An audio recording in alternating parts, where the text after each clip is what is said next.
Hello everyone, welcome to Bhadra IAS Academy. আজি আমি discuss কৰিবলৈ ওলাইছো 1911 ৰ দিল্লী দৰবাৰৰ বিষয়ে। দিল্লী দৰবাৰৰ বিষয়ে ডিসকাস কৰাৰ আগতে আমি জনা উচিত যে 1910 চনত ইংলেণ্ডৰ ৰজা আছিল এডৱাৰ্ড 7 আৰু এডৱাৰ্ড 7ৰ মৃত্যুৰ পাছতেই জৰ্জ 5 ইংলেণ্ডৰ ৰজা হৈছিল আৰু তেওঁ ৰজা হোৱাৰ পিছতেই আমাৰ ভাৰতত তেওঁৰ যি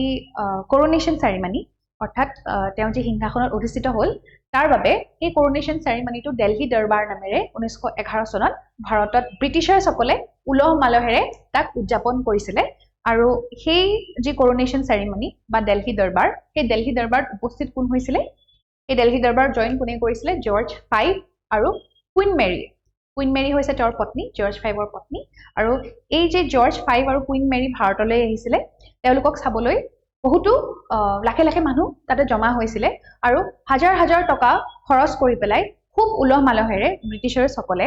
ভাৰতৰ মানুহৰ ৰাজহাৰ ভাঙি যিসকল ভাৰতৰ মানুহ আছিল সেই সময়ত ভাৰতৰ মানুহসকলৰ আৰ্থ-সামাজিক অৱস্থা অতিকৈ দুৰ্বল আছিল আৰু এই ভাৰতৰ মানুহৰ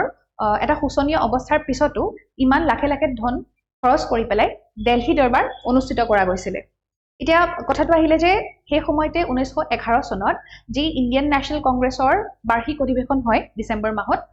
যি এনুৱেল কনফাৰেন্স হয় সেই এনুৱেল কনফাৰেন্স অনুষ্ঠিত হৈছিল কলিকতাত আৰু তেওঁলোকে খুব তীব্ৰ ভাষাৰে এই যি দিল্লী দৰবাৰ সেই দিল্লী দৰবাৰ তেওঁলোকে তীব্ৰ ভাষাৰে গৰিহণা দিছিল খুব বেয়াকৈ ক্ৰিটিসাইজ কৰিছিল এতিয়া আমাৰ এক্সাম পাৰ্সপেক্টিভৰ পৰা দিল্লী দৰবাৰ 1911 ইম্পৰ্টেন্ট কিয় কাৰণ এই দিল্লী দৰবাৰতে দুটা বিশেষ ঘোষণা কৰা হৈছিল ফাৰ্স্ট ঘোষণাটো হৈছে যেটো আমাৰ 1905ত বেংগল পাৰ্টিশন কৰা গৈছিল ঠিক আছে বংগখনক দুটা ভাগত ভাগ কৰা গৈছিল সেই বেংগল পাৰ্টিশন 1911ত স্থগিত কৰা হৈছিল বুলি তেওঁলোকে ঘোষণা কৰে অৰ্থাৎ এনলমেন্ট অফ বেংগল পাৰ্টিশন আৰু ইয়াৰ পিছতে আৰু এটা ঘোষণা কৰা হ'ল যে যেহেতু কলিকতাত আমাৰ সেই সময়ত ৰাজধানী আছিল সেই কলিকতাৰ পৰা ৰাজধানী কলে শিফট কৰা গৈছিল দিল্লীলৈ শিফট কৰা গৈছিল এটা ইম্পৰ্টেন্ট কথা আছিল দিল্লী দৰবাৰৰ বিষয়ে সো